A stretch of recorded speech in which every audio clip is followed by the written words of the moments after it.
Et ce soir, nous avons le grand plaisir d'accueillir Hubert Lemire. Alors Hubert Lemire, il est là parce que demain, nous accueillons un spectacle qui s'appelle le No Show. Ce sont un collectif québécois qui arrive tout droit de Montréal. Et il vous propose un spectacle complètement improbable, un truc qu'on n'a jamais fait, puisque c'est vous-même, spectateur, qui allez décider de votre prix de billet. Donc, c'est vous qui allez décider que le spectacle que vous allez voir, sans savoir ce que vous allez voir, il va valoir tant. Vous allez choisir entre toute une gamme de prix. Je vous incite absolument à venir. Il reste des places. On a mis des places de côté chaque soir pour les gens. Donc, vous venez, vous amenez vos amis. Vous allez voir un truc incroyable que vous verrez jamais ailleurs. Et vous allez d'autant plus l'apprécier que ce soir, vous êtes là et que vous allez écouter Hubert Lemire. Voilà. Donc vraiment, ça joue demain à 20h30, ça joue mercredi, jeudi à 19h30. Surtout, venez parce que vous ne pouvez pas être là, écouter Hubert Lemire ce soir et ne pas voir demain ce que ça va donner en vrai.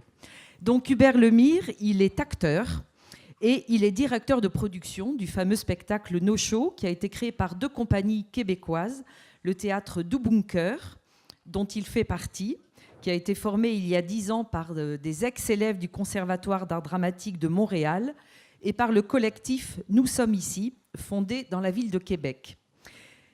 Hubert Lemire est aussi président du conseil d'administration d'une association qui regroupe plus de 150 compagnies de théâtre au Québec, de la plus petite à la plus grande, des compagnies qui se regroupent et qui se mutualisent pour chercher des moyens. Autant vous dire que la recherche de moyens et les enjeux de production, Hubert Lemire, il connaît. Le titre de la rencontre de ce soir, c'est « Combien ça vaut un artiste ?» C'est un titre provocateur, mais néanmoins très sérieux. Et je lui laisse la parole, et c'est Olivier Lefebvre, que vous connaissez, qui est responsable des relations publiques au Volcan, qui va animer cette rencontre dans laquelle vous allez, bien sûr, vous aussi, avoir la parole. Ça va être interactif, rassurez-vous. Et non, c'est pas le Black Friday, les artistes ne sont pas en solde. Mais bon, voilà, on peut essayer. Hein. On peut essayer, oui. Mise à prix. La tête est mise à prix. Non, et une fois n'est pas coutume, j'ai un peu envie de commencer, mais alors vous ne vous sentez surtout pas la pression. Vous avez vu, Florence vient de mettre la pression sur la compagnie du Bunker en disant « vous ne devez pas rater ça ». Non, vous ne devez pas rater ça parce que ça pose des questions essentielles et en plus, c'est très, très drôle. Voilà, ça se permet beaucoup de choses, et ça permet aussi de faire de la provoque. Et donc, du coup, on va faire de la provoque ce soir aussi. Et donc, une fois n'est pas coutume, ne vous sentez pas obligé de répondre, mais je vais commencer par une série de petites questions très simples. Et vous pouvez réagir. Hubert Lemire, ici présent, pourra réagir sur cette question de combien ça vaut un artiste, ou en tous les cas, on va aller vers, évidemment, le spectacle vivant. Une première petite question que j'ai envie de vous poser, tout benoîtement, comme ça. D'après vous, est-ce un privilège, oui ou non, de pouvoir exercer un métier artistique, alors plutôt vers le spectacle vivant, tel que metteur en scène de théâtre ou comédien? Est-ce que, pour vous, dans votre esprit, c'est un privilège? Non? C'est une compétence, c'est une chance, mais c'est une compétence, c'est une envie? Des compétences, pardon? Un choix. D'accord, ok. Deuxième petite question. Est-ce que vous considéreriez, toujours en tant que spectateur, personne qui fréquente le Volcan, personne qui fréquente ces institutions culturelles, en tous les cas, puisque vous êtes là ce soir, est-ce que vous considéreriez que... Vous pouvez m'interrompre, hein, Hubert, quand vous voulez, hein, si vous avez envie de réagir. Tant qu'il n'y a pas de bêtises qui se disent, moi, je n'interviendrai pas. Mais pour l'instant, tout va très bien. Est-ce que vous considéreriez que la question de la rémunération est moins centrale pour un artiste, toujours metteur en scène, acteur, etc., qui exerce son métier a priori par chance, par passion, par envie, par tout ce que vous avez pu dire, que pour un ingénieur ou pour un agent de maîtrise? Vous voulez que je la repose la question? Allez, je la repose. Est-ce que vous considéreriez que la question de la rémunération pour ce type de personnage-là, en vente ce soir, pardon, est moins centrale que pour un ingénieur, un agent de maîtrise? Vous devriez tous déménager au Québec. Mais nous sommes dans le pays de l'exception culturelle, c'est bien connu. On va en reparler. Petite question encore. Est-ce que vous seriez d'accord pour dire que dans les métiers tels que celui qu'exerce Hubert, Est-ce que vous auriez envie de dire qu'il y a une rémunération symbolique qui est liée au plaisir, au choix dont vous avez parlé tout à l'heure, et qui pourrait peut-être compenser le fait d'avoir des rémunérations aussi fragiles? Oui, j'ai entendu un petit oui quand même. Alors là, vous allez pouvoir vous battre. Le oui est par ici. Hein. Non? Oui. Pourquoi vous avez dit oui, monsieur? C'est intéressant. Vous voulez, si Je vous peux vous faire passer le micro.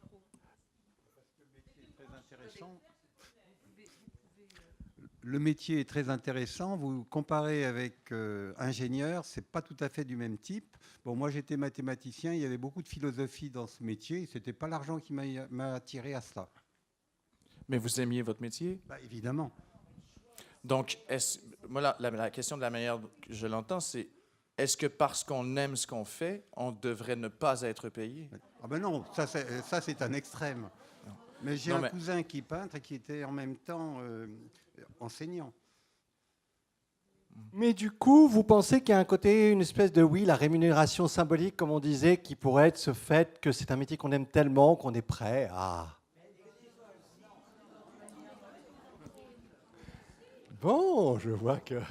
Alors, rassurez-vous, on ne va pas passer la soirée là-dessus, hein, mais c'est intéressant d'avoir, vous voyez, en démarrage, on ne fait jamais ça hein, en rencontre. Jamais, jamais. Ce soir, oui. Question suivante, qui vous concerne directement. Est-ce que vous trouvez naturel, vous, à titre personnel, et là on va arriver un peu plus dans le cœur du sujet, est-ce que vous trouvez naturel de payer vos places quand vous venez dans un théâtre comme le Volcan, qui est un théâtre subventionné par des fonds publics? Bon, ben voilà, on a un grand oui, ça doit vous flatter. Ben, ça me soulage, parce que si tout le monde avait dit non, je pense que j'aurais abandonné mon verre de vin, j'aurais pris des grandes respirations, mais je pense qu'on va bien s'entendre. Donc, ça laisse présager que personne, demain soir, personne n'aura payé 0 €. Question. Ah! Les gens vont choisir le prix de leur billet dans un isoloir demain, donc personne ne saura le c'est montant anonyme, choisi. rassurez-vous. Donc, Et donc, du coup, je vais vous poser une dernière petite question. Et là, cette fois-ci, on va y aller. Mais c'était intéressant vous voyez, de butiner comme ça, hein, ce qu'on ne fait jamais.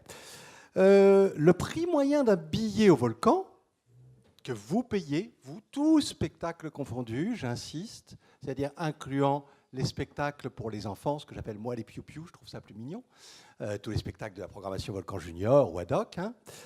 Donc le prix moyen d'un billet acheté au Volcan sur toute la durée de la session et tout spectacle confondu est à peu près 12 €.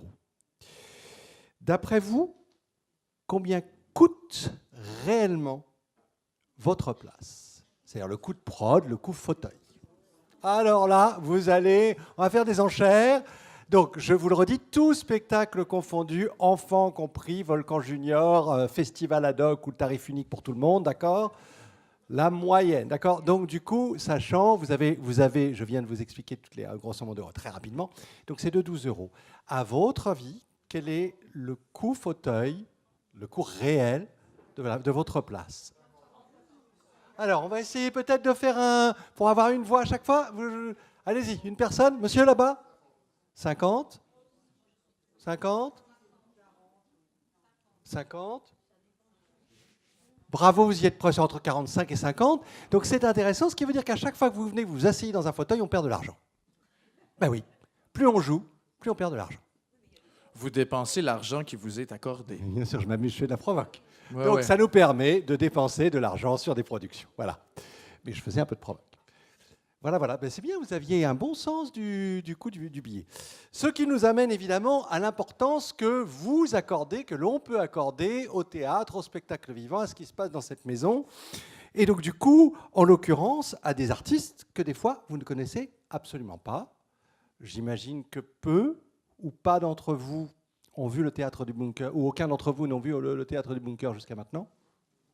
Voilà.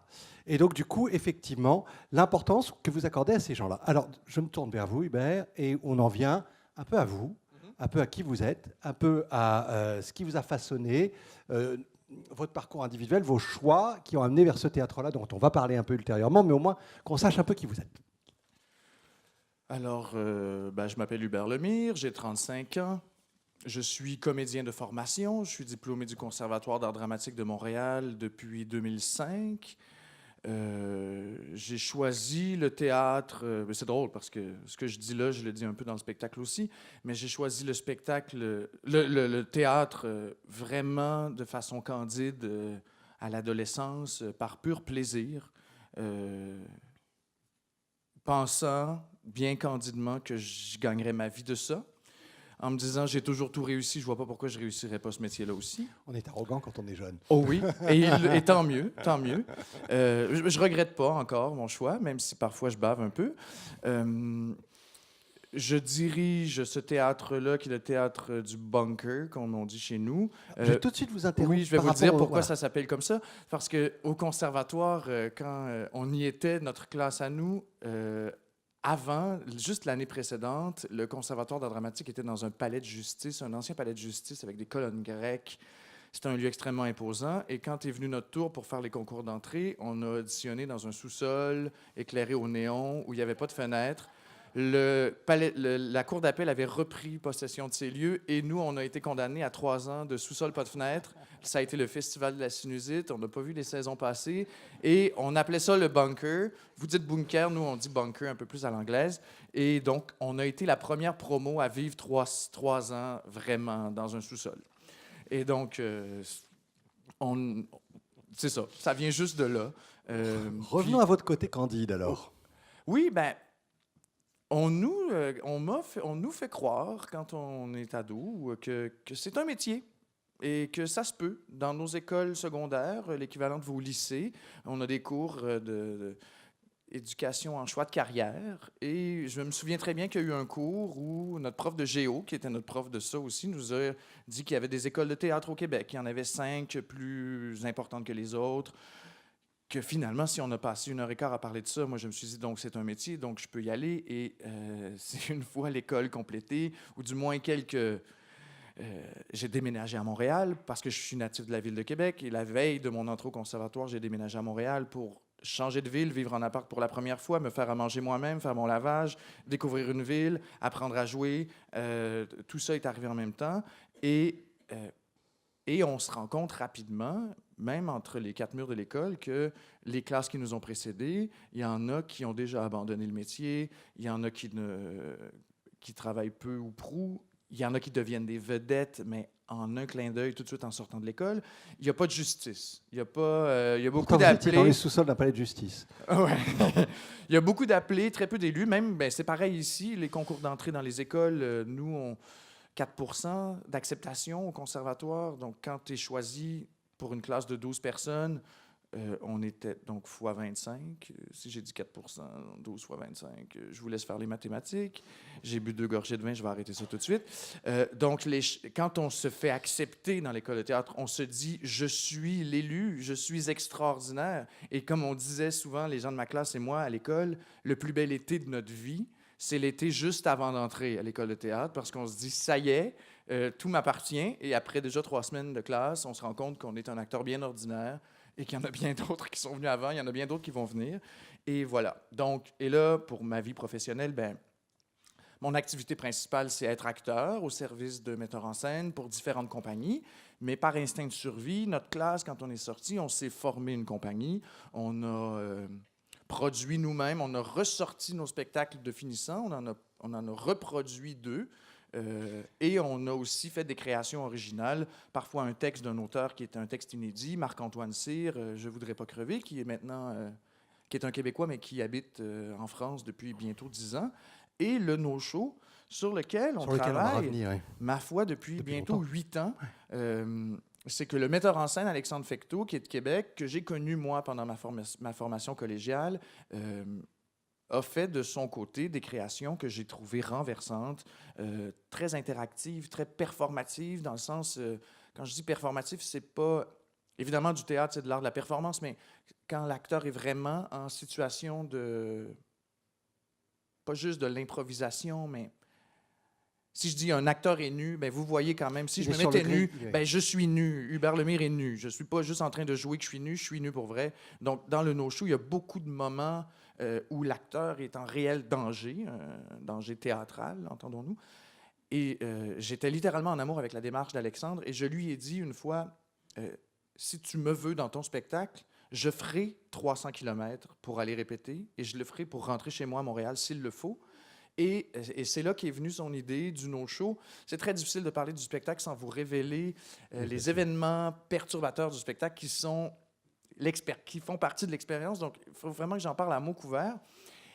Mais quand il m'a partagé cette idée-là d'un spectacle, entre autres, où le spectateur choisirait le prix de son billet et que ce truc-là ferait en sorte que le spectacle découle, tout le spectacle suit cette décision-là que le public prend, j'ai trouvé ça absolument génial. Et c'est là que je lui ai dit, je veux coproduire avec ma troupe d'acteurs, avec mes collègues montréalais, et ton sujet, qui est parler de la réalité des artistes en théâtre, est tellement riche. Et Québec et Montréal sont les deux plus grandes villes au Québec, culturellement et démographiquement.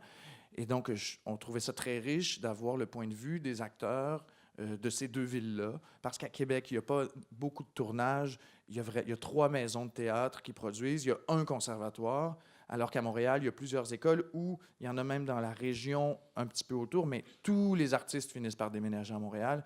Et c'est là le gros de l'activité télévisuelle, cinématographique. Et évidemment, il y a à peu près 3 ou 4 fois plus de maisons de théâtre qui produisent 5-6 spectacles par année. Donc, la manne, entre gigantesques guillemets, c'est Montréal. Ça, justement, tout ce que vous êtes en train de dire là, alors ça me pose 2 questions d'abord. La première, qui est, dès que vous avez parlé d'instinct de survie, alors que vous êtes encore au conservatoire, alors que vous commencez à monter votre collectif, vous parlez d'instinct de survie. Et c'est très étonnant parce qu'on aurait attendu, alors ça fait beaucoup penser à un auteur que j'adore qui s'appelle Paul Nizan et qui disait dans un de ses romans, j'avais 20 ans et je ne laisserai jamais personne dire que c'était le plus bel âge de la vie. C'est comme ça que commence le roman et je trouve ça génial, ça répond exactement à ce que vous venez de dire. Quand vous parlez d'instinct de survie, je suis quand même très étonné de voir une série de jeunes personnes comme ça, qui sont encore dans leur bunker, là, qui sont encore dans les sous-sols, ou plus dans les sous-sols, puisque ça n'a pas arrêté de déménager, de ce que j'ai compris, le conservatoire.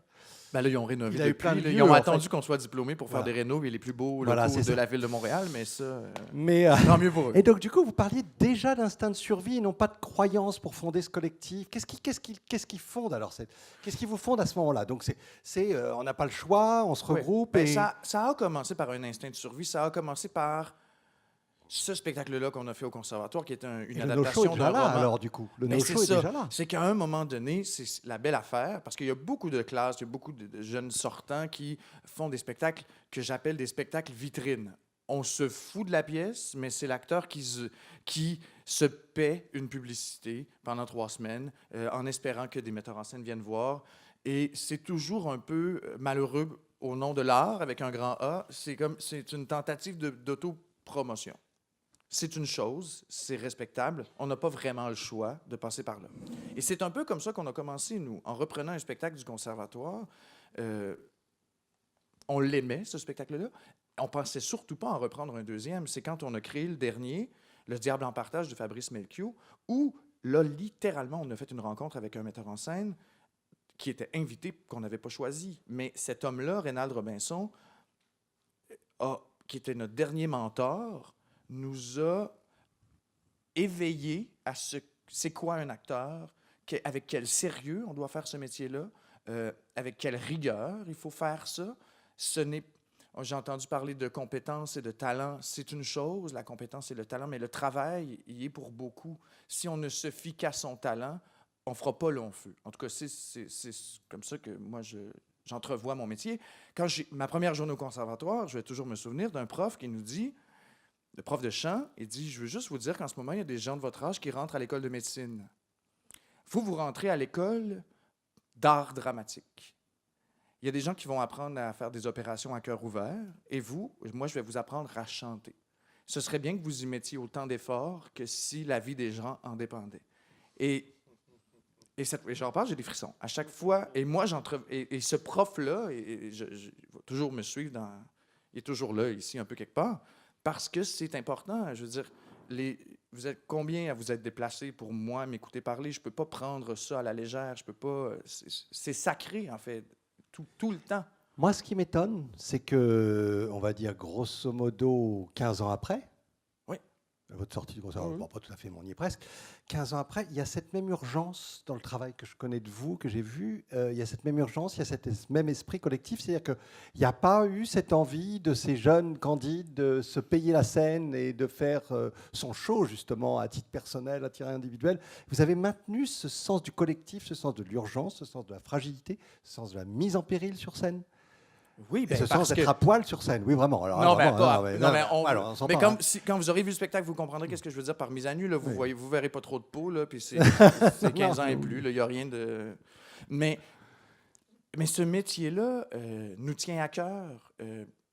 Et on a l'impression, si on a créé ce spectacle-là, c'est en réaction un peu à l'ambiance. On vient de vivre politiquement, et c'est vraiment pas fini chez nous, une espèce de période d'austérité où on coupe dans tout, même dans la santé, même dans l'éducation, et surtout dans la culture. Quand on se fait dire, il y a une expression chez nous, nous, le BS, c'est le bien-être social, c'est l'argent que touchent les gens qui ne peuvent pas travailler ou qui ne travaillent pas. Et les artistes, on se fait appeler de BS de luxe, comme si on était des assistés, mais qu'on dilapidait notre argent. Vous êtes des privilégiés. Oui, bien, Alors, quand à la question posée tout à l'heure, est-ce un privilège de pratiquer un métier comme ça? Moi, je dirais, c'est un privilège de pratiquer un métier qu'on aime. Parce que beaucoup de gens, excusez ce que je vais dire, mais je vais le dire, se font chier pendant 35 ils ans sont dans la soumission. à faire un métier qu'ils n'aiment pas, Bien sûr. qu'ils ont choisi pour des raisons de sécurité financière. Et quand vient le jour de la retraite, boum, cancer. Parce que tu t'es fait chier pendant 35 ans. Moi, j'ai pris moi et toute notre compagnie, on a tous pris le parti d'un métier qu'on aime, qui nous fait violence, malgré tout, parce que quand on ne travaille pas, on n'a pas d'argent, puis là, on se dit, mais on remet tout en question, tout le monde me déteste, je ne travaillerai plus jamais. Puis... Mais quand on pratique notre métier, comme là, on a la chance extraordinaire de faire une tournée en France pendant 50 jours, on est heureux. Si vous saviez comme on est heureux, je veux dire, on a chanté tout le long, pendant 1 heure, dans le minibus, tout à l'heure, parce qu'on est ravis d'aller à la rencontre des publics, de gagner notre vie de cette tournée-là. C'est rassurant parce que je me permets de vous interrompre, Hubert. Allez-y. Parce que, en fait, depuis tout à l'heure, quand même, vous montrez des conditions âpres, ardues à la vie de l'acteur. Or, on va parler chiffres quand même. Le Québec ne vous laisse pas complètement en rade. Il y a un ministère, enfin l'équivalent d'un ministère de la Culture, qui s'appelle le Conseil des Arts et des Lettres, qui dépense quand même 760, officiellement, hein, j'ai été vérifié, 776 millions de dollars de mémoire, ce qui fait à peu près 670 millions d'euros. Donc, on va essayer de voir un petit peu, on va faire un peu comparer la fameuse exception culturelle française et le Québec, c'est-à-dire que ramené au nombre d'habitants, vous êtes à peu près 8,5 millions, donc j'ai pris ma petite calculette, ramené au nombre d'habitants au Québec et en France, ça veut dire que 80 € sont dépensés pour la culture, tout confondu. Hein. Ce qu'on appelle la culture, c'est les médias, enfin bref, c'est pas que le téléspectacle vivant, très loin. 80 € par habitant au Québec et 150 € en France. Donc il y a quand même une grande différence. Mais vous n'êtes quand même pas dans le désert. Il y a un concert des arts et de la culture. On n'est pas dans le désert. Des arts et de la culture. Non. Mais il y a un autre ministère duquel vous parlez pas, qui est très important chez vous en France, c'est le ministère du Travail. Vous avez l'intermittence du spectacle, qui n'est pas dans votre ministère de la Culture, mais qui est dans notre ministère du Travail. Si je ne dis pas n'importe quoi. Nous, on n'a pas ça. Nous, quand on n'a pas de travail, l'acteur qui ne travaille pas ne touche à rien. Il n'y a aucun filet social. Pratiquement toute l'équipe que vous allez voir ce soir a un boulot d'appoint qui pratique quand il n'est pas sur scène. Moi, je transcris des procès. Je travaille pour une sténographe qui m'envoie des bandes sonores de procès. Je viens d'une famille d'avocats, donc je connais un peu Ça vous a suivi partout. Vous avez fait vos études dans un tribunal. Vous organisez des procès. Non, nous, ça ne vous lâche pas. Vous allez finir en tôle. On n'est jamais allé au tribunal. Il y en a une autre dans l'équipe qui vend du maquillage. Il y en a une autre qui est représentante pour une compagnie de cranberries. Je veux dire, on a tous un boulot d'appoint. Donc, quand on se met à pratiquer notre métier d'acteur et à gagner de l'argent avec ça, on se sent vraiment privilégié parce qu'on sait que rien n'est jamais acquis. Puis la fameuse ancienneté qu'on peut accumuler dans un métier traditionnel, nous, ça n'existe pas parce que moi, je vieillis, je veux dire, mes dents jaunissent, j'engraisse et c'est mon emploi. J'ai beau d'être de mieux en mieux comme acteur, mais il faut que je fasse avec l'outil que Dieu m'a donné ou ce que j'en fais avec les années. Je croyais que vous étiez mal nourri. Si vous engraissez, c'est pas bon. C'est que je m'alimente mal. C'est pas la même junk chose. food. Ouais. C'est la faute de la junk food. Donc, j'ai oublié la question. Oui, donc, oui, ben, T'as raison. et aussi dans les chiffres, je pense que le Conseil des arts, on a des conseils des arts chez nous qui ont 30 ans ou 40 ans, celui du Québec, celui du Canada, qui sont, je dirais, une ramification du ministère de la Culture. Maintenant, je ne connais pas exactement tous les rouages, là, je ne suis pas encore agent pour le Conseil des arts, mais cet argent-là, qui est distribué aux organismes ou au théâtre, comme si on était au Québec en ce moment, évidemment, le Volcan recevrait de l'argent d'une enveloppe du Conseil des arts. Nous, qui habiterions peut-être à Paris, ben, on recevrait de l'argent pour venir à Paris pour le déplacement. Maintenant, puis le public met de l'argent aussi pour payer son billet, mais ultimement, c'est le billet qui est subventionné. Oui. Parce que on reçoit de l'argent pour payer un transporteur, on reçoit de l'argent pour faire venir notre décor en bateau, mais c'est pas de l'argent qui va dans la poche des artistes. En tout cas, dans le cas très précis de notre présence en France. Évidemment, quand on fait une création et que là, on dépose au concours en production, bien là, il faut parler de notre projet qui n'existe pas encore, ce qui est très difficile. Faire 4 pages de description d'un projet qui n'a pas encore été monté, dont la pièce n'est pas écrite, c'est très hasardeux. Faire un budget d'une pièce qui n'est pas écrite, tu te dis, bon, ben là, est-ce qu'on va avoir 2 personnages ou on va en avoir 7? C'est extrêmement compliqué. Et c'est au plus fort la poche. C'est au meilleur avocat qui, en fait, c'est celui qui défend le mieux son projet, parce que ceux qui décident de qui est soutenu, ce sont des pairs. Alors, Donc, Alexandre, le metteur en scène, a siégé très souvent sur un conseil de pairs, un jury de pairs. Ce ne sont pas des ministres. Je ne sais pas, je pense que chez vous, c'est différent, mais nous, n'importe qui de nos pairs profession, sont oui. susceptibles de lire nos dossiers. Donc, c'est un peu Big Brother. Il faut comme devenir gentil avec tout le monde. C'est quand même de la courtisanerie, quand Ben même. oui, mais on ne sait pas qui, parce que c'est un concours anonyme. Puis c'est 2 ans plus tard que sont révélés qui était sur les jurys. Et quand tu n'as pas reçu ta subvention, tu fais « Attends de voir dans 2 ans. Quand je vais savoir c'est qui, je vais lui envoyer des têtes de poissons morts par la poste. » Alors, vous nous disiez tout à l'heure, près du bar avec Florence, on était en train de discuter tous les trois avant de commencer cette discussion. Cet échange, vous disiez quelque chose qui m'a beaucoup intéressé par rapport au no-show, par exemple. C'est qu'en gros, si je résume un peu ce que vous disiez en 2 lignes, c'est que vous avez finalement monté ce projet en ne sachant absolument pas les conditions financières qui vous seraient réservées, et l'argent a coulé à partir du moment où ça devenait un succès. C'est-à-dire que à partir du moment où vous avez tourné en France, à partir du moment où, oulala, attention, qu'est-ce qui se passe ici, et où le Conseil des arts, mais pas seulement, et vous avez vu l'argent arriver, et là, ça y est, bon. Ouais. Mais du coup, ça veut dire que comment on crée alors? Comment on peut imaginer créer si Il il faut attendre que l'œuvre Ouais. soit un peu repérée pour pouvoir toucher les millions, entre guillemets, toucher l'euro million? Il y a un chapitre dans le no-show où est-ce qu'on joue avec les spectateurs au jeu coupable ou non coupable d'acharnement.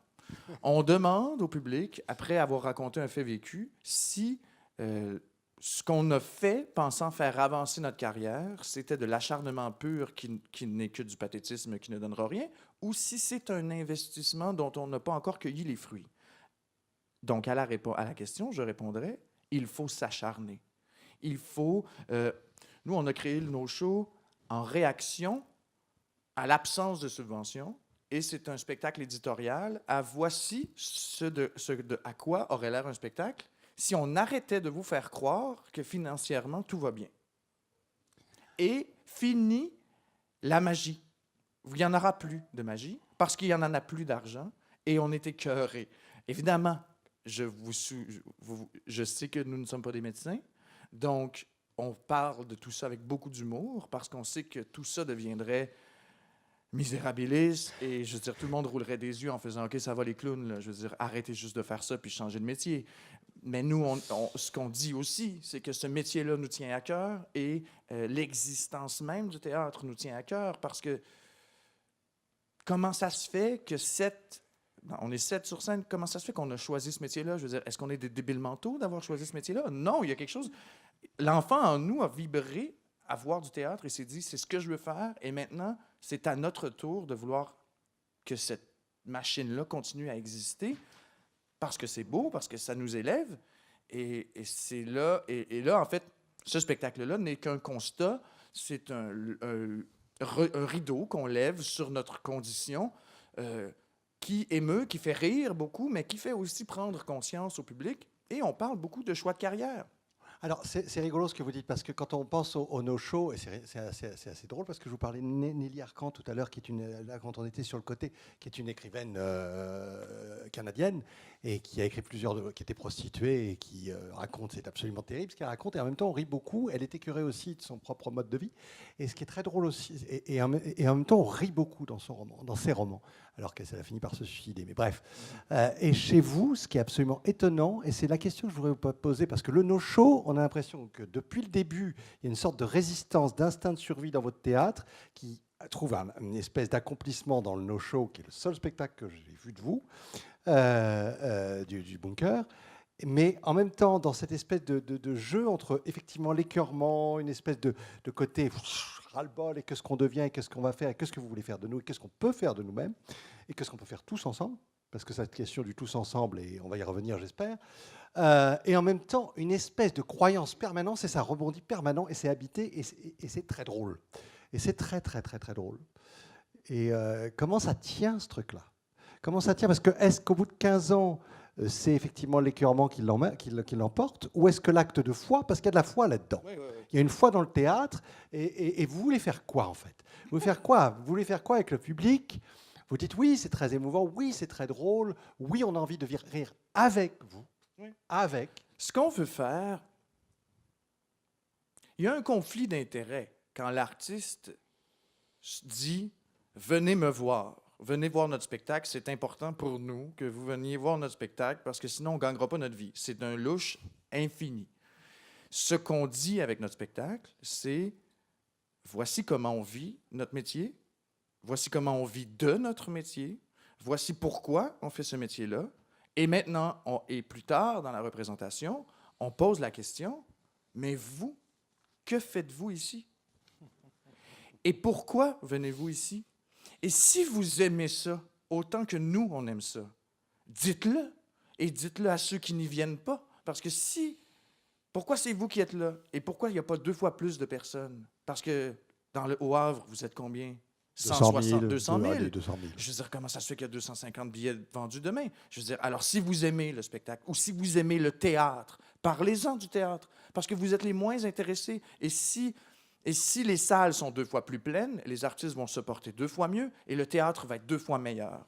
Et en fait, c'est la morale de l'histoire. Je vous dis la morale, mais je ne vous dis pas comment on le fait, mais la morale de la pièce, c'est ça. C'est si vous y tenez autant que nous, ben parlez-en.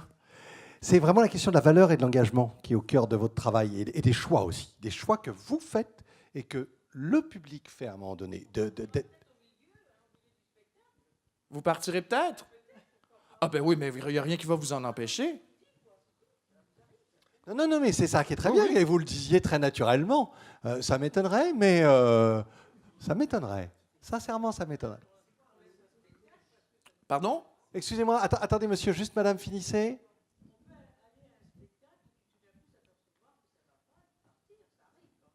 Bien sûr. Ah ben oui, mais c'est sûr. Moi, je suis pour la liberté de mouvement.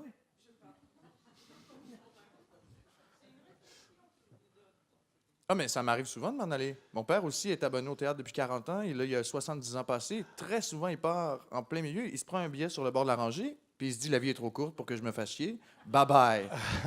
Et je respecte ça complètement. C'est intéressant parce que madame réagit déjà. Et c'est vrai que votre théâtre, finalement, incite très fortement ou fait en sorte que très naturellement, nous soyons obligés, en tant que spectateurs, de nous positionner. Oui.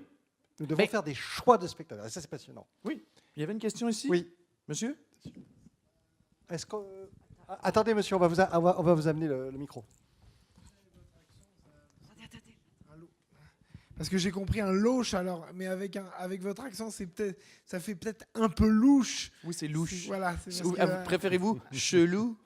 Non. Oui, voilà, chelou, ouais, voilà. On apprend le verlan une semaine à la fois. Ok, d'accord. Je voulais dire louche, probablement. Ok, d'accord. Alors, du coup, moi, je me pose quand même une question qui est la question de se positionner. Vous passez par l'argent. L'argent est obsessionnel. Oui. Et je vais me permettre juste Juste un peu de provoque, j'ai le droit? Allez, on y va. Oui, je Le vous en no-show, prie. ce qui m'a marqué dans le no-show, c'est des termes comme valeur, échange, contrat, pas compétence, mais j'en cherche que j'avais un petit peu comme ça en tête, performance, perspective d'avenir, reconnaissance, qui sont des termes de l'entreprise. Mais c'est incroyable, c'est des Mais termes c'est une du entreprise. libéralisme Je veux dire, et de... c'est de l'industrie culturelle. On se fait constamment comparer à toutes les autres Vous industries. l'assumez ou vous l'assumez pas? On n'a pas vraiment le choix. Je veux dire, on est dans un monde capitaliste. Les gens de droite nous méprisent parce qu'on n'est pas rentable. On ne sera jamais rentable. Et c'est si le public y tient que cette chose-là va continuer d'exister.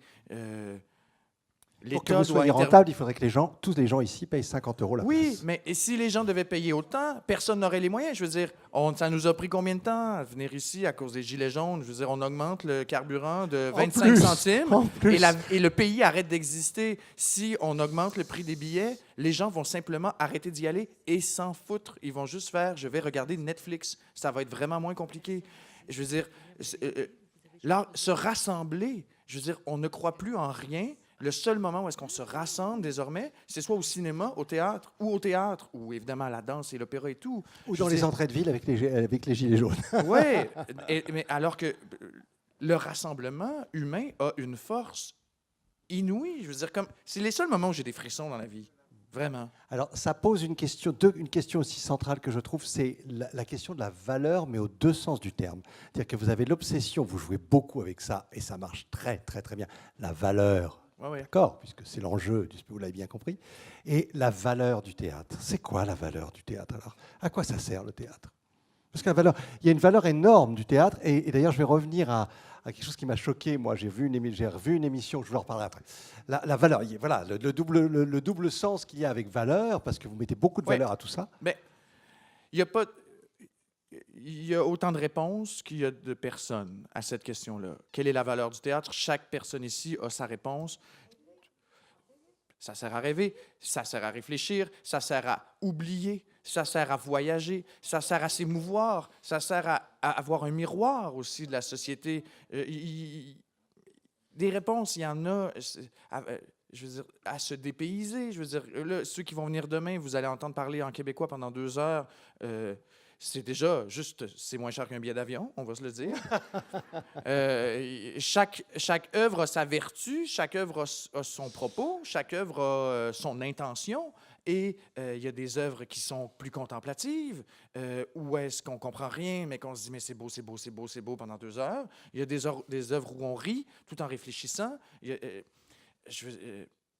Cette question-là est tellement vaste. Maintenant, la valeur financière, maintenant, moi, je peux vous dire que mon loyer coûte tant, que ma nourriture coûte tant, et que si on m'engage pour jouer 6 soirs semaine, ben, j'aimerais au moins qu'on me paye pour être capable de payer mon loyer, qui n'est pas exorbitant. Alors, pourquoi je vous pose cette question? Parce que justement, on en vient quand j'ai commencé à préparer cette rencontre, j'ai cherché sur Internet, évidemment, à droite à gauche, et je suis tombé sur une émission de septembre 2010, les Journées de la culture chez vous. Où il y avait une sorte de talk show, et dans ce talk show, j'étais absolument scotché parce que justement la question du double mot de valeur. Donc tout ça parlait de subvention culture, de ce que valait la culture, bref, sur le plateau. Et il y a un certain Christian Dufour qui à l'époque, je ne le connais pas moi personnellement, et qui se pose pas mal de questions sur le rôle du Conseil des arts et en vient à dire qu'il serait nécessaire de subventionner avant tout les meilleurs. Donc la question de la valeur monétaire et de la valeur du bon théâtre, d'accord? Parce qu'il y a trop de saupoudrage au Québec. On saupoudre comme ça, d'accord? Et Oui. donc je me suis dit, merde, c'est incroyable cette question de la valeur pécuniaire qui ne peut pas ne pas revenir à un moment donné à qu'est-ce qu'est du bon théâtre. Comme disait Yann Fabre, c'est du théâtre comme c'était à espérer, à prévoir, c'est-à-dire ce qu'on attend du théâtre. Vous voyez? Et que quelque part, ces critères-là sont posés par vos pairs du Conseil des arts. Et là, on fait quoi? Qu'est-ce qu'on fait à cet endroit-là? C'est pas simple. Dans un concours au Conseil des Arts, disons qu'il y a 5 artistes et il y a un agent qui travaille pour le Conseil des Arts qui ne prend aucune décision. Lui, il remet les documents et lui, il sait il y a combien dans l'enveloppe. L'enveloppe pour soutenir tous ses projets. Les jurys lisent, mettent des notes sur 100 selon différents critères, l'impact, la pertinence artistique, l'équilibre financier. etc. Les notes se font, c'est compilé, les gens débattent et valident le budget. Et là, ils mettent les compagnies en ordre, de la meilleure note jusqu'à la plus basse note, avec combien, selon ce que les gens ont demandé, combien le Conseil des arts est prêt à donner pour ne pas mettre à mal la production. Parce que recevoir une subvention à 50 de ce que tu as demandé, c'est un petit peu un cheval, c'est le cheval de Troie. Là. Parce que tu as reçu de l'argent, tu fais « yeah », mais tu as reçu 50 de ce que tu voulais. Tu sais, comment je vais faire pour faire le projet que je leur ai proposé sans avoir la somme que j'ai demandée? Donc, ils donnent en se disant « avec ça, ils vont réussir à faire ce qu'ils nous ont dit qu'ils feraient ». Puis là, ça y va, les compagnies. Puis là, ils font le total. Puis là, ils disent « ah, dans l'enveloppe, il y a 700 000. » Puis là, ils tirent un trait. Et plein de compagnies qui étaient soutenables et qui étaient fortement recommandées, parce qu'on reçoit souvent cette lettre-là, malheureusement, vous ne recevez pas votre subvention, bien que vous ayez été fortement recommandé. Ça veut dire que les pairs ont adoré le projet, mais il manquait d'argent. Donc, le saupoudrage, puis même des fois, le trait arrive, et je le sais parce que j'ai des amis qui ont fait le jury qui m'ont dit « vous étiez juste en dessous ». Et j'ai pleuré. Et là, ils me disent ça, j'ai pleuré. J'étais dans le jury et je pleurais. Et je ne pouvais rien y faire. Et là, des fois, ils font « on va aller enlever un petit millier là, un autre petit millier pour leur donner des grenailles ». Et le no-show, et là, je vous le donne comme ça, c'est la conséquence directe, l'idée du metteur en scène, c'est la conséquence directe de ce phénomène-là. Quand ils nous donnent le 2/3 de ce qu'on demandait et qu'ils nous disent « maintenant, faites de la magie », bien nous, on a juste envie de faire ça. Parce qu'on fait « comment voulez-vous qu'on vous livre le produit qu'on vous a présenté quand vous ne nous donnez pas ce qu'on veut? » Parce que la seule chose négociable dans le budget, après ça, c'est les êtres humains. Le bois ne va pas coûter moins cher, louer un camion ne va pas coûter moins cher, louer la salle de répète non plus. Il n'y a rien de négociable, sauf les humains. Et c'est là qu'on en vient à s'exploiter. Et c'est là, l'idée que vous, voilà, et c'est là qu'on on fait... s'exploite nous-mêmes.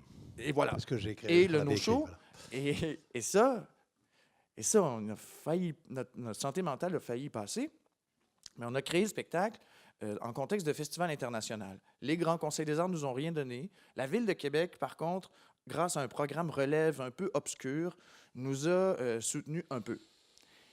Et ce qu'on a décidé de faire, au risque de faire vraiment quelque chose de complètement nul, on a divisé l'argent qu'il y avait pour des heures de répète par le nombre d'acteurs, par un taux horaire qu'on trouvait décent, et ça nous a donné le nombre d'heures de répétition que nous allions faire, et nous n'en ferions pas une de plus. Pour la première fois de l'histoire du théâtre au Québec, il n'y a aucune heure de bénévolat qui allait se faire sur cette production-là. Ça nous a rendu, je veux dire, avant même d'entrer en scène, on avait des ronds de sueur qui nous descendaient jusqu'au nombril parce qu'on se disait, on n'est pas prêt, ça n'a aucun bon sens, il y a beaucoup trop d'impro, on n'y arrivera pas. Sauf que, vu la teneur du spectacle, toute cette fébrilité-là était complètement bienvenue. Et même, et là, demain, on va jouer notre 104e représentation. On se rappelle très souvent. Il ne faut pas oublier l'état dans lequel on était à la première parce que c'est l'état dans lequel on doit être soir après soir, même si on a l'impression d'être Et est-ce qu'on rodé. peut? Et est-ce qu'on y arrive à ça? Parce que est-ce qu'on ben peut créer cette illusion-là? La formule du spectacle fait que, Est-ce qu'on peut toujours même être dans si ce c'est ma danger-là? 104e, j'ai un peu l'impression que c'est ma 25e. Parce qu'il y a des soirs où je joue tel rôle, il y a des soirs où je joue tel autre rôle. Je joue rarement la même chose en spectacle, donc je ne suis pas jamais aussi rodé que si c'était ma 104e fourberie de Scapin, disons. Ouais. Et du coup, le rapport que vous avez avec le spectateur actionnaire, parce que finalement, moi, ce qui m'a fait rire un petit peu dans cette histoire, c'est que vous faites du spectateur. Faites attention à ce que vous allez dire, je vais parce que faire, vous allez peut-être trop en dire. Vous le savez. Non. Je vous vois venir, Olivier. Non, je vais m'arrêter. Le spectateur actionnaire, c'est-à-dire, est-ce que je vais juste m'arrêter? Je n'irai pas au-delà, je vous le promets. C'est-à-dire qu'avant de voir le spectacle, le spectateur actionnaire, il se dit, c'est super, vous savez, c'est un peu comme le chrétien qui fait une mauvaise action, puis qui après va se confesser, il dit, c'est pas grave, personne n'en saura rien. Je fous 0 €, mais comme personne n'en saura rien, c'est pas grave, ma conscience est tranquille. Ou au contraire, en fait, est-ce que vous n'êtes pas en train de fabriquer, c'est assez drôle, est-ce que vous n'êtes pas en train de fabriquer et de la bonne conscience et de la mauvaise conscience chez le spectateur dans son isoloir? Son isoloir, qui va voter Front National, qui va voter, qui va mettre 0, ou qui va mettre 0, ou qui va mettre 50 €, ou qui va, et qui de toute façon se dit personne n'en saura rien. Oui, les deux. On veut faire les deux, et on veut aussi démocratiser l'art, parce que je sais pas, je pense qu'on en a parlé en début de rencontre, mais je vais le redire. Chaque spectateur choisit lui-même le prix de son billet pour voir le spectacle et il y a 6 tarifs imposés. Entre 0 et 90 euros, ça fait 0, 12, 20, 33, 55, 90. Quand vous arrivez au théâtre, si vous n'avez pas acheté déjà votre place sur Internet ou ces choix-là étaient disponibles, un acteur du spectacle vous accueille avec un bon de commande où il y a ces 6 tarifs-là, avec des cases à côté, et un petit comparatif. Disons 0 euros, une marche en forêt, ou le culte du dimanche, ou un truc gratuit. Et 90 euros, c'est souvent un match de foot ou, je ne sais pas moi, une passe pour les Européennes. Là, quand on était à Vesoul, on ne savait pas trop c'était quoi, mais en tout cas, des trucs culturels qui ne sont pas du théâtre. Et les gens font leur choix dans un isoloir où il y a des crayons pour cocher combien ils veulent payer. Et ils se dirigent ensuite à la billetterie qui est masquée. Il y a un mur de carton qui sépare le ou la guichetier et guichetière du spectateur. Il y a une petite fente. Tu glisses ton bon de commande et ton paiement, ou ton non-paiement, si tu as coché 0, et tu reçois un bracelet qui est de la même couleur pour tout le monde. Donc, que tu aies payé 0 ou 90 ou n'importe quel entre les deux, ton bracelet est de la même couleur que tout le monde et c'est placement libre. C'est pas parce que tu as payé 90 euros que tu te retrouves dans une loge avec des chips et du coca. C'est pas la place VIP, alors? Non, pas du tout. Donc, la question que nous, on pose au public, c'est combien ça vaut pour vous une pièce de théâtre? Certes, plusieurs gens font leurs fins finaux, viennent nous voir. Oui, mais j'ai pas vu la pièce. Comment voulez-vous que je puisse savoir combien je vais donner? Mais on fait, au restaurant, tu ne sais pas si ça va être bon, ton spaghetti bolognaise, et tu le paies quand même. Et si tu n'aimes pas ton assiette, ça se peut que tu sois pas remboursé. Mais je sais que ça s'appelle des spaghettis bolognaises, oui. Alors que le no-show, c'est du no. Oui, mais on est quand même 7 acteurs. Je veux dire, il y aura spectacle. Ça s'appelle le no-show, mais ça dure 2 heures. Donc, c'est écrit dans le programme, ça dure 2 heures. Vous pouvez vous faire à l'idée, ça va durer 2 heures. Donc, la question est celle-là. Et puisque le choix se fait de façon anonyme, imaginez s'il n'y avait pas d'isoloir. Et si le choix devait se faire avec un contact visuel avec la guichetière, le niveau de pression que ressentirait le spectateur et qui paierait peut-être à son corps défendant 33 en se disant « Mais je voudrais juste donner 12, j'ai pas l'argent pour 33, mais je me sens tellement mal. » Est-ce à dire que vous voulez que le spectateur soit toujours à l'aise ou vous avez quand même envie de créer chez lui une sorte d'introspection? Vous voulez quoi? On veut créer une introspection et on veut pas qu'il se sente jugé par personne d'autre que lui-même. C'est déjà bien en masse. Vous serez tous absous quoi que vous fassiez. Voilà. Non, mais et après... plus tard dans le spectacle, là, c'est bien parce que vous êtes là que je le dis, mais normalement, je ne le dis pas. Mais après, on va révéler les statistiques de la salle, de qui a payé. Pas qui, combien ont payé, combien de personnes ont payé quoi. Et après, si vous vivez de la culpabilité, pour vrai, c'est pas notre problème. Mais c'est pas notre problème. Je veux dire, si vous vous sentez mal de passer à avoir donné, venez nous voir après, ça va nous faire plaisir de récolter votre don. Puis c'est tout. Je veux dire... Parce qu'il y a un billet à 0 euros, puis un billet à 12 euros. Et la plupart du temps, sur le bon de commande, à chaque ville où est-ce qu'on va, on fait un bon de commande un peu sur mesure avec l'aide de l'équipe du lieu en mettant des comparatifs très locaux, très régionaux. Mais dans tous les cas, le billet à 12 euros, la comparaison, c'est une place au cinéma. Je veux dire, tout le monde va au cinéma. Personne ne s'empêche d'aller au cinéma. Personne ne dit « le cinéma, c'est trop cher ». Non, j'exagère. Pas tout le monde. Mais ce n'est pas une sortie luxueuse, le cinéma. Chez nous, en tout cas, ce ne l'est pas. Le théâtre, chez nous, c'est hors de prix. Quand on fait le spectacle au Québec et qu'il y a un billet à 16 $ ou 17 $, des billets de théâtre pour des gens qui ne sont ni des ados ni des personnes des troisième âge, disons, ça n'existe pas nulle part, 16 $. Alors que nous, avec le no-show, on permet ça parce qu'on veut démocratiser. Et c'est la seule façon qu'on a trouvée aussi. Mais pour la forme que prend notre spectacle, si le public ne décide pas le prix de son billet, le spectacle n'existe pas. Oui, alors, c'est le pilotis sur lequel repose tout l'édifice du spectacle. Et alors, si tout l'édifice, je vais faire la provoque toujours à imaginer le pire, mais si tout le monde s'était dit, mais c'est merveilleux, la culture gratuite pour tous, le spectacle vivant gratuit pour tous, et imaginons qu'une salle soit à 0 €. Quel est votre point de vue? Quel est votre positionnement? Nous n'avons jamais vu ça. Non, mais je veux dire à très peu, bien sûr. Mais vous voyez ce que je veux dire? Non, mais ça aurait pu après arriver. tout, la culture est pour tous. La culture est valable pour tous. C'est un bien commun, comme un autre. Et est-ce que, pourquoi devrions-nous entrer dans un système marchand? Dans un système marchand où j'y vais, vous voyez, ou de dire, ben voilà, il y a ceux qui vont payer. Bon. Et si... Mais qui va la payer, cette culture gratuite? Qui va la payer? Les impôts.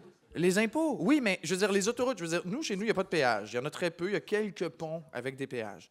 On se promène sur vos autoroutes, puis boum, 18 €. Ça ne nous scandalise pas du tout. On fait, j'utilise l'autoroute. Je veux dire, si j'ai pas de voiture, si je prends le métro et que je ne prends jamais une voiture, je trouve ça très bien qu'une partie de mon argent aille payer des routes, mais que ceux qui utilisent la route la payent un peu plus. Parce que, je veux dire, tu pollues, tu uses la route. Là, en plus, vous n'avez pas le gel, le dégel qui font que chez nous, il y a des gigantesques trous. Mais moi, j'attends le péage chez nous pour faire, t'as 3 chars, paye. Je veux dire... Olivier, est-ce que je suis là? Pardon. Je crois qu'il y a des personnes qui veulent intervenir. Allons-y. Donc, je passe le micro. Oui, merci. Oui, juste une question. Pourquoi vous ne demandez pas ce paiement après? Par peur, non. Je ne peux pas tout vous dire. Je peux pas tout vous dire, mais je répéterai ce que j'ai déjà dit. C'est dans un schéma narratif, c'est le début. C'est la première question qu'on pose au public et tout le spectacle repose là-dessus. Si on attend après, je veux dire, ça ne serait pas ce spectacle-là. Mais on vous la repose plus tard, la question. Si vous sentez que vous n'avez pas assez donné, come to mama. On sera là demain soir, il n'y a pas de souci. Et On si mettra vous une voulez petite être boîte. remboursé, ben à ce moment-là, vous irez voir le théâtre. Mais ça nous est jamais arrivé. Et je dirais même, et c'est très présomptueux, je vais toucher. Est-ce que c'est en bois, ça? Disons que c'est du bois. Que la plupart des gens reviennent. Donc, commencez par 12. Si vous aimez ça, vous reviendrez avec 20. Ou 0, si vous considérez que vous avez déjà donné. Mais en fait, ça nous importe peu combien les gens choisissent. Pour vrai, ça nous importe peu parce que après, c'est cosmétique la question du combien à 1 € près. C'est pas ça. On parle de la valeur, de l'autre valeur. C'est surtout de Que le cette théâtre est un valeur-là acte dont on nécessaire. parle dans le spectacle. Parce qu'après ça, s'obstiner sur je devrais gagner combien, 30 000 $ par année ou 50 000, on s'en fout. Oui. 2 heures. Non. On va vider vos porte-monnaies, messieurs, dames. Il y a des pickpockets. L'argent est un thème important, mais ce n'est pas du tout le seul thème. C'est un des premiers thèmes qui est traité, et après, on ouvre sur d'autres. Ce qui est vraiment important, alors moi j'aimerais bien que vous en veniez un tout petit peu à ce partage. Parce qu'il y a le sentiment qu'on a quand vous faites ce théâtre-là, quand on voit le no-show, c'est d'un partage vraiment au-delà du fait qu'il y a ce jeu qu'on a pu évoquer. Il y a un partage qui nous montre que le théâtre est un acte essentiel pour nous tous, pour vous qui êtes sur scène et pour nous qui sommes dans la salle. Est-ce que vous seriez d'accord avec ça et quoi, et en quoi, et quelle foi on doit avoir Je vis avec un pianiste qui joue beaucoup de piano à la maison, évidemment, et qui joue seul pour son plaisir. Et c'est formidable. Moi, je suis acteur. Je ne fais jamais des monologues, seul chez moi pour mon plaisir. Je connais très peu d'acteurs qui se remplissent eux-mêmes à interpréter des monologues seuls chez eux pour leur plaisir. Le théâtre, par définition... Mais non, mais c'est vrai. Une fois, il jouait du piano, puis j'étais chez nous, dans la pièce du fond, puis j'étais avec plein d'amis acteurs, puis il disait, mais il répète pour un concert. J'étais là, non, il répète pour le plaisir. Puis il faisait, tout le monde a fait, c'est drôle, on fait jamais ça, nous. C'est très intéressant. Et le théâtre n'a pas de sens si le public n'est pas là. Ça n'a aucun sens. Et c'est une relation de mutualisme. Très souvent, dans une salle de répétition, on entend « Ah, il est temps que le public arrive. Il est vraiment temps que le public arrive. » Parce que c'est une valse. On valse avec nos partenaires, mais on valse aussi avec le public. Je veux dire, souvent, quand on joue devant les enfants rient, et là, on entend les profs faire « Tch, tch, tch ». Puis là, les acteurs, on a envie de décrocher puis de dire « Mais laissez-les rire, c'est mon métier de les gérer. » Le rire va se calmer, puis quand ils vont se calmer, je vais réembarquer. Mais laissez-les rire. Et le public, on veut qu'ils soient vivants. Des fois, il y a des publics qui nous ennuient parce qu'on dirait qu'ils sont morts, mais en même temps, ils sont très attentifs. Là, on essaie toujours de se raisonner parce qu'on les voit jamais, puis on se dit qu'est-ce qu'ils vivent, est-ce qu'ils dorment, je sais pas. Des fois, ils nous crient après, puis on fait « Ah, c'est grisant. » Vous les entendez, vous les sentez. On les sent, puis et c'est une relation, et c'est La une parole- drogue la dure. parole partagée, je veux dire, la parole suppose le partage, et effectivement, Oui, puis il entend vous allez voir dans le spectacle, on vous parle, puis on vous pose des questions. Puis si vous ne nous répondez pas, on va vous la reposer tant qu'on n'a pas de réponse. Donc, la représentation du no-show n'est jamais la même d'un soir à l'autre et elle est une célébration de cette relation-là parce que sans vous, on n'est rien. Alors que vous, sans nous, vous êtes vraiment quelque chose. Je ne sais pas quoi, mais vous êtes quelque chose, ça c'est sûr. Mais nous, sans public, notre métier n'a aucun sens. Et c'est pour ça qu'en vous dépeignant notre vie, notre relation avec notre métier, on essaie de sensibiliser, de faire découvrir, de faire rire beaucoup parce qu'on se dit on ne veut pas être lourd, relou, et on remet la responsabilité du soin de notre art entre les mains du public en disant prenez le relais. Parce que nous, notre part, on l'a faite. Maintenant, c'est à vous. Si vous voulez que le prochain show qui vienne au Volcan soit bien ou que le Volcan continue d'exister parce que vous l'aimez, bien, assurez-vous qu'il y a plus de monde au prochain spectacle pour que les rapports faits au ministère de la Culture soient bons puis que ça devienne un cercle vertueux. Parce que sinon, nous, on va toujours être en train de faire de la publicité pour notre propre sort puis ça devient lassant. J'aimerais bien vous poser quand même une question pour finir, parce que bon, les titres se ressemblent, mais qu'est-ce qu'on peut faire après le no-show de la même manière que j'avais posé la question il y a très longtemps à quelqu'un qui n'a rien à voir avec vous, mais que vous connaissez peut-être, qui s'appelle Jérôme Bell, qui est un chorégraphe et qui avait fait The Show Must Go On, avec cette idée que le show n'avait plus lieu et que c'était à nous d'inventer, c'était à nous dans la salle de l'inventer avec lui. Ouais. Et Qu'est-ce qu'on fait après? qu'est-ce qu'on fait après? Ouais. C'est quoi l'après? Puis La vous qui question refusez un théâtre muséal et qui avez Ouais. un théâtre très vibrant, vibrant au plus près, puisque c'est un partage et d'émotions et Ouais. de sens et de ce qu'on fait ensemble ici. Ouais. Qu'est-ce qu'on fait après le no-show? Qu'est-ce qu'on fait après le The Show Must Go On de Jérôme Bell? C'était impossible pour lui aussi. Hein. Voilà, parenthèse refermée, mais... Nous, on est une troupe d'acteurs. On s'en remet. On choisit un espèce de directeur artistique temporaire, ponctuel. Dans ce cas-ci, c'est le metteur en scène du no-show. Et on n'a toujours pas été capable d'accoucher d'un nouveau spectacle parce que aussi, je fais la production du spectacle. Donc, disons que les 2 derniers mois avant de partir en tournée, je faisais ça à 40 heures semaine devant mon ordi, à parler à plein de théâtres de façon virtuelle. Mais moi, si la question m'est posée de façon personnelle, la chose que j'ai envie de faire après le no-show, c'est quelque chose d'éminemment théâtral où on referme le 4e mur et où je fais mon métier. Où si le public, disons, se dit « Ah, la prochaine création de cette compagnie qui nous ont fait le no-show », moi, j'ai envie que ce soit du théâtre, mais du théâtre. Ou, je veux dire, mais pas... Parce que nous, c'est une machine, ce spectacle-là. C'est un dispositif inventé de toutes pièces pour parler de ce métier-là. Mais, je veux dire, moi, j'ai eu envie de faire ce métier-là en voyant Les Femmes savantes, en voyant des classiques que je découvrais à travers mes yeux de petit gars de 14 ans. Maintenant, j'ai 35 ans, Les Femmes savantes, je les ai vues 4 fois, ça m'emmerde un peu. Mais c'est parce que j'évolue aussi. Mais je crois encore au pouvoir de fiction, de raconter une histoire, je m'émeus davantage devant une fiction que dans la vraie vie. Si quelqu'un m'annonce que son père est décédé, je fais « Ah, mais quand je me fais raconter l'histoire d'un père qui décède et de la réaction, et là, tout d'un coup, je ne sais pas ce qui me prend. » Moi, je trouve ça sublime. Et c'est là... On est des êtres de fiction. Hein. Et le no-show, c'est un peu un spectacle manifeste, mais qui est un acte de foi. Et après ça, on va continuer à faire du théâtre. Peut-être qu'on va tout laisser tomber aussi, mais... En tout cas, moi, je rêve. Je suis tombé sur un roman récemment d'un de vos compatriotes que je veux absolument qu'il soit porté à la scène. Et je suis en train de déplacer Mère et Monde pour que ce truc-là ait lieu à Montréal. Mais ça va être 4e mur dans le tapis, monologue. Mais parce que aussi, les acteurs ont des volages. Là. On n'aime pas se cantonner non plus à un seul type de théâtre. Donc... si la question m'est posée, je vais continuer à faire du théâtre et peut-être même une pièce classique, comme je dis ça un peu avec mépris, mais c'est parce que c'est un peu... On rit un peu des classiques nous-mêmes. Attendez, je vais vous passer le micro. Attendez, excusez-moi. Attendez, madame, Je peux répéter votre question attendez. sans problème. Vous ne croyez pas qu'on voit trop de choses avec cette télévision qu'on peut voir du matin au soir?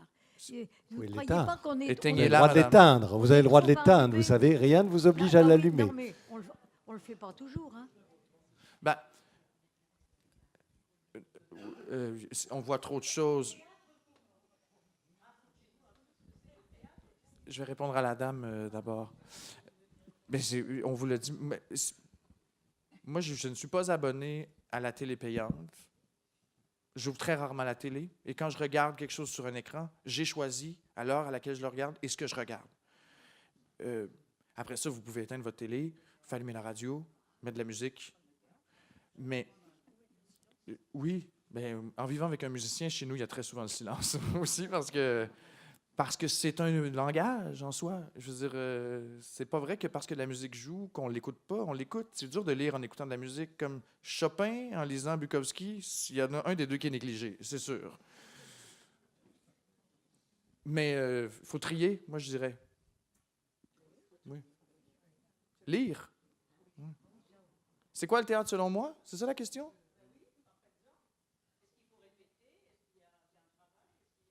C'est mon métier, madame. Est-ce qu'il y a une ramification à votre question? Ben, le théâtre, c'est mon métier. Ben, je sais pas.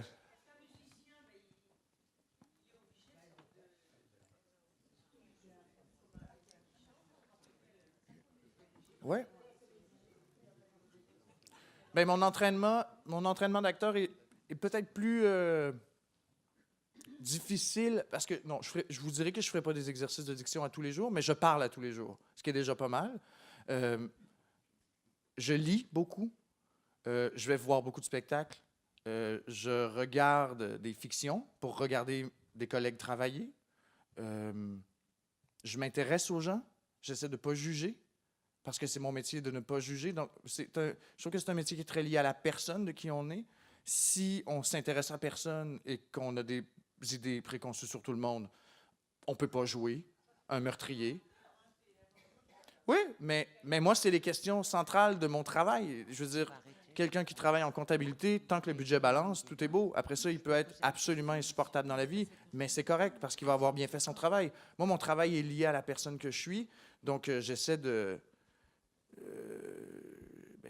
pouvoir embrasser tous les rôles qui peuvent m'être donnés. Et j'essaie aussi d'accepter de quoi j'ai l'air. Ce qui est aussi un travail assez...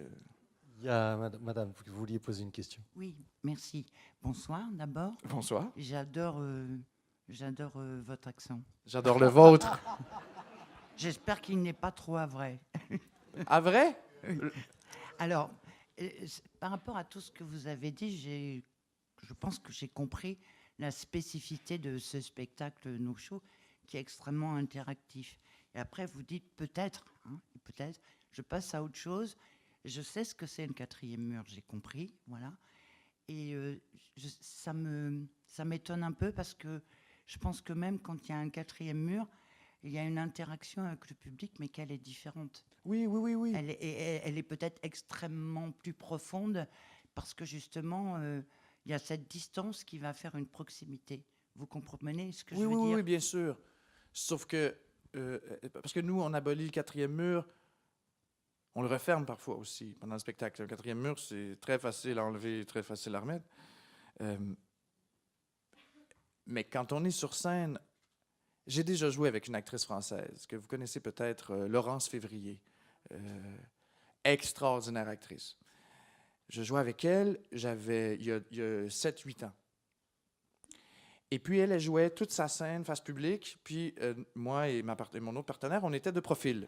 Et on jouait avec elle, puis on essayait d'ouvrir un peu pour que le public nous voie, là, par respect, évidemment. Et je jouais avec elle et je ne la sentais pas avec moi. Et je me disais, mais où elle est? Qu'est-ce qu'elle fait?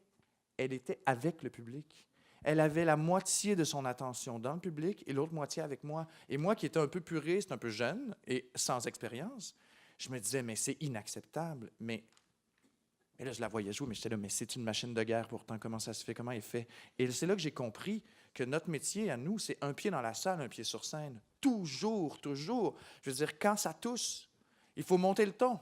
Quand ça arrête de tousser, on peut redescendre. Quand ça rit, il faut arrêter de parler. Et quand ça bouge dans la salle, ou même quand un imprévu arrive, je veux dire, quelqu'un a échappé son accessoire, tout le monde se met à travailler comme qui le ramasse, quand on le ramasse. Parce que s'il reste là, quelqu'un va se péter la gueule.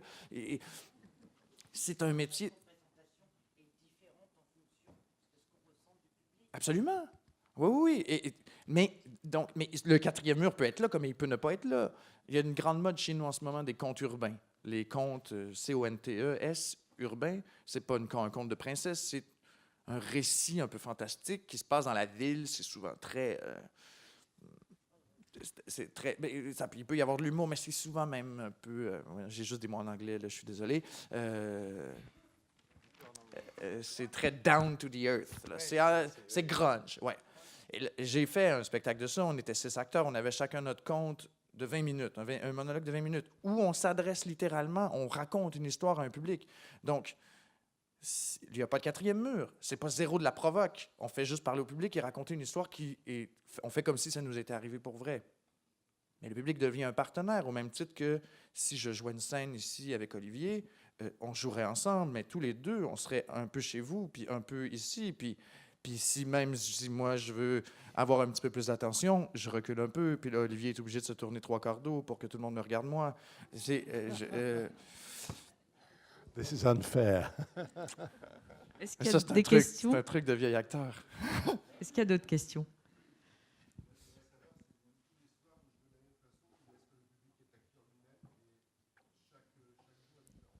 Chaque jour est très, très différent. Beaucoup de gens n'y croient pas. Quand ils voient le spectacle pour la première fois, ils se disent c'est impossible que ce que vous nous faites croire d'improvisation, ce soit de la vraie impro, alors que ça en est pour vrai. Parce qu'on travaille avec un canevas qui est extrêmement serré. Je peux rien dire. Non, je peux rien dire. N'y allez pas. Donc oui, le soir, c'est différent tous les soirs. Et on pose des questions au public qui influencent la représentation, mais pas je décide que tu vas porter une robe bleue ou je décide que finalement la fille va tomber en amour. C'est pas une pièce dont vous êtes le héros au sens où on choisit les péripéties. C'est on demande aux gens leur avis ou à une personne mais je vous rassure, là, je veux dire, c'est pas...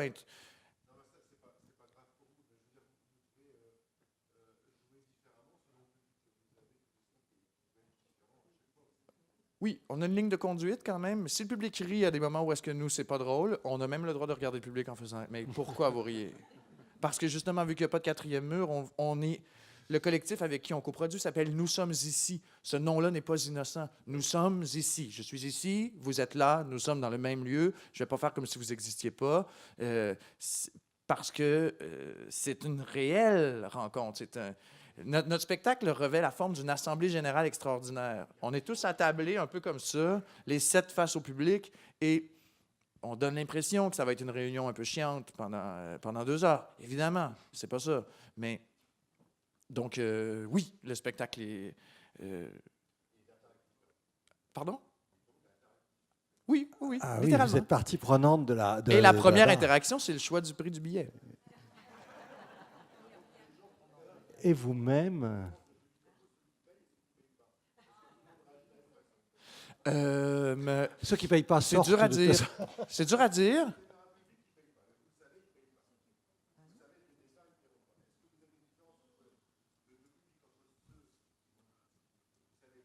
Ouais. Ouais. C'est très difficile à dire parce que...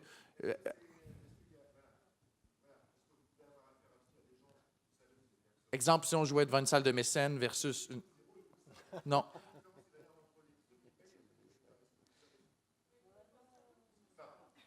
C'est très difficile de le savoir parce que...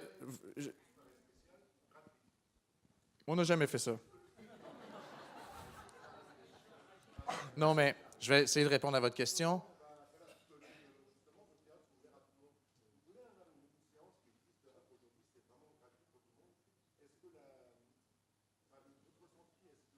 S'il y avait ça, monsieur, si on faisait une soirée gratuite pour tout le monde, le spectacle ne pourrait pas avoir lieu. Non, mais pas pour des raisons techniques de on ne serait pas payé. Le spectacle, si tout le monde donnait 0, Il ne fonctionne pas. le spectacle ne fonctionne pas. Et c'est tout ce que je peux vous dire. Voilà, oui. C'est pas ça votre question? Mais je la comprends, votre question, puis je vais y répondre. On ne sait pas, nous, on ne sait pas dans la salle, mais on ne sait absolument pas qui a payé combien.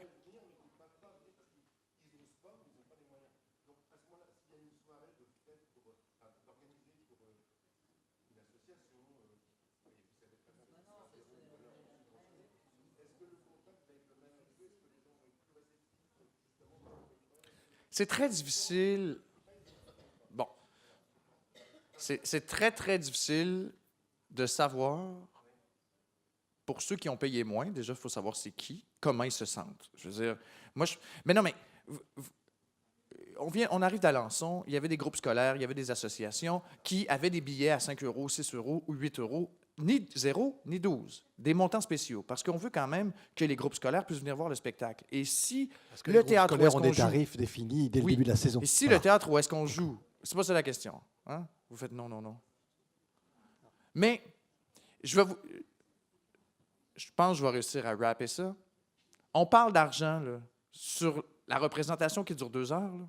On parle d'argent pendant 20 minutes, les 20 premières minutes. Et après ça, on passe à autre chose. Et si les gens ont de la culpabilité pendant ces 20 premières minutes-là, c'est pas notre problème. C'est à chacun de vivre avec. On ne pointe personne du doigt. Et très rapidement, on change de sujet pour parler d'autres choses qui sont, ma foi, tellement plus riches et tellement plus pertinentes.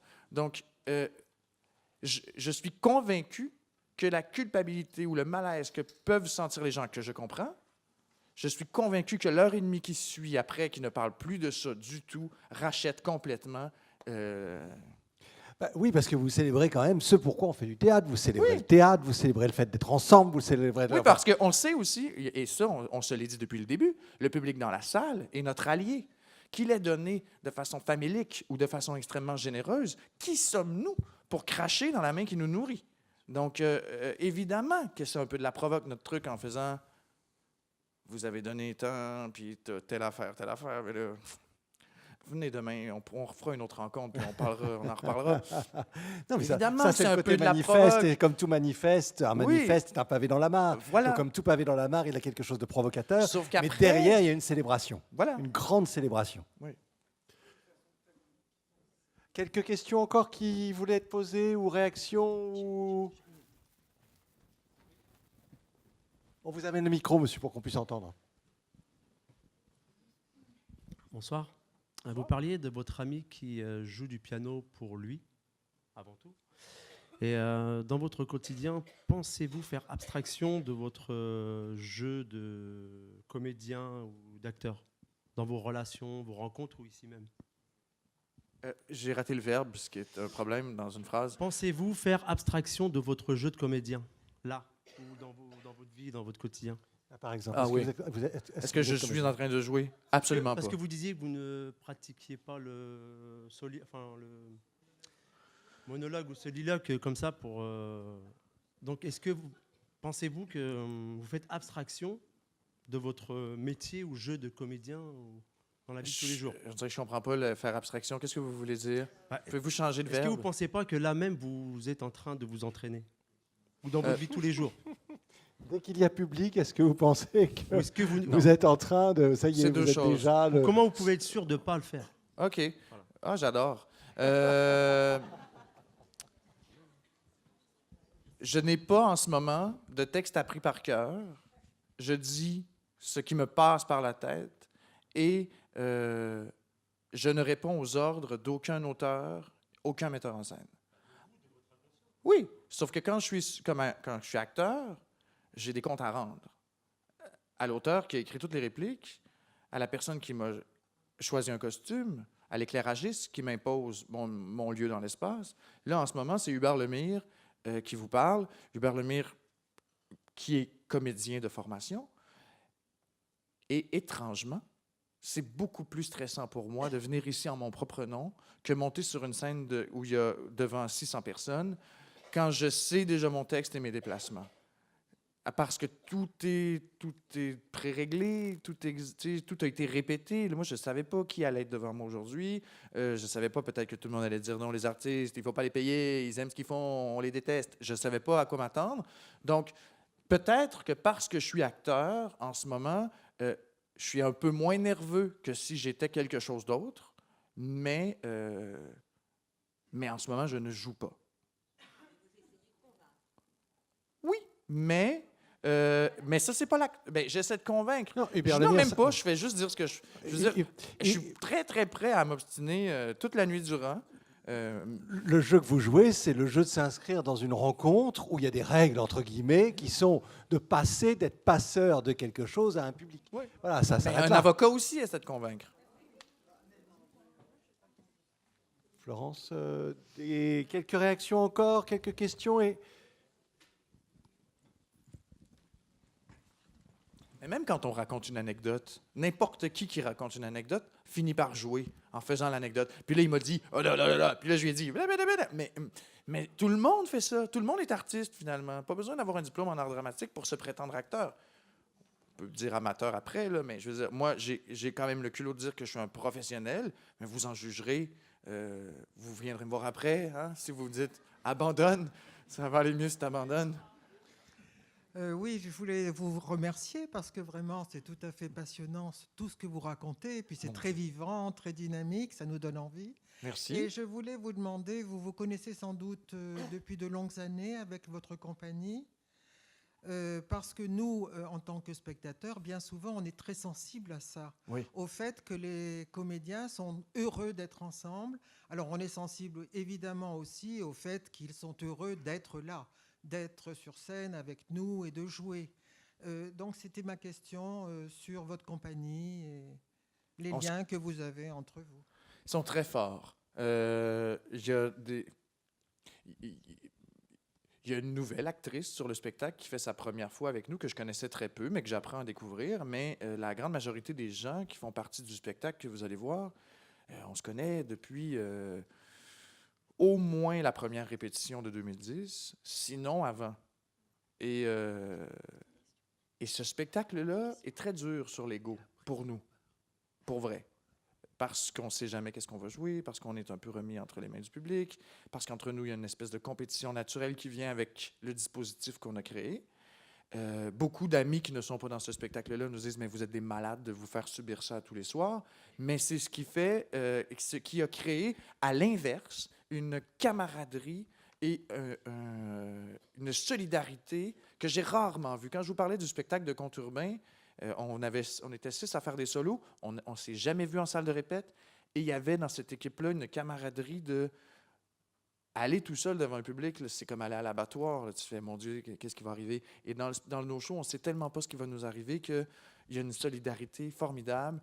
Et on joue très rarement les mêmes trucs avec les mêmes partenaires. Donc, on est toujours très, les sens très, très éveillés pour sentir l'autre et le public.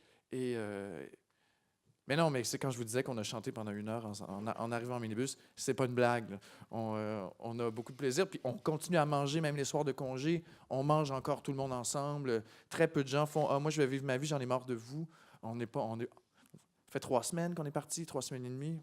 Peut-être que dans 3 autres semaines, ça va être autre chose, mais si vous voulez de la chimie, il va en avoir demain. Bref. Comment répondre en 15 minutes? Quelque chose que j'aurais pu dire en 1 minute. On en reste là? C'est une belle fin? Hein? Je vous remercie beaucoup. Merci. Au plaisir de vous voir dans les 3 prochains soirs.